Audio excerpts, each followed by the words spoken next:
Один из самых интересных моментов в любом путешествии – попробовать местную пищу. Вот, Кать, ты смогла бы попробовать что-нибудь такое не из своего привычного меню? Честно говоря, сомневаюсь, и это довольно рискованно. Давай тогда просто расскажем, какие экзотические блюда и где можно попробовать. Давай. И вот первое блюдо – касу марцу. У этого сардинского блюда есть и другое название – гнилой сыр.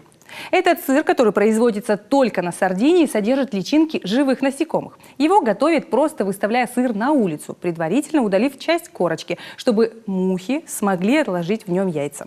Вылупившиеся из яиц личинки затем начинают проедать сыр, и их желудочный сок делает его очень мягким. К моменту, когда сыр можно будет употреблять в пищу, в нем скапливаются тысячи личинок.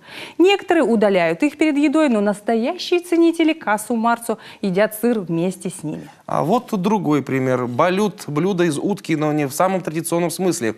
Это блюдо, которое подается в основном на Филиппинах, а также в Лаосе, Камбодже, Вьетнаме и Таиланде. По сути, является оплодотворенным яйцом утки. То есть, да, в нем уже сформировался плод утки. Яйцо обычно едят на 17-й день развития плода, но во Вьетнаме балют предпочитают готовить на 19-21 день, когда у плода уже сформировалось оперение, клюв и хрящи. Балют готовят с солью, чесноком и уксусом. Давай лучше о том, что ближе к нам и не менее полезном. Вот ты знаешь, как сделать капусту по-коми? Я лично нет, но есть человек, который узнал тонкости ее приготовления, и это наша коллега из национальной дирекции Анастасия Михайлова.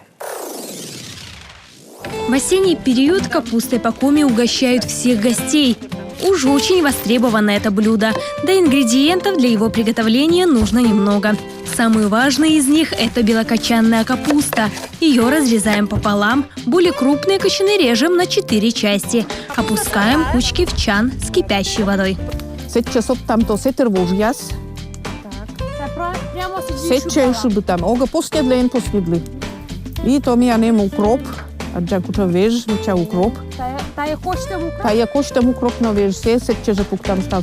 Традиционно капуста-лун, День капусты, проходит в Коми после завершения всех уборочных работ.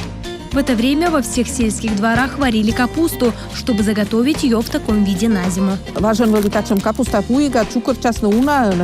Первый отик яслиш, кымынка мешек пуасны капустаты, сыша муд яслиш, оти пурт яси, сыша тая пуом капустасы, течены пу мыка ясы, бычка ясы, сыша сеста солалам, вылысас киштам тая васы пуан васы и только же личкам се это мыка изъян личкам. Мы не удержались и попробовали сразу. Васы поснедлам. А бочка катечты, ога поснедли, сидимачна си течем. А та я не поснедлим, да, видли. Кослум я выйте соттам кослум я вый. Ну. С варкой капусты жители деревни праздновали окончание сбора урожая, называемый по-коми чомор. Все принимались развлекать друг друга песнями, плясками, а молодежь – играми.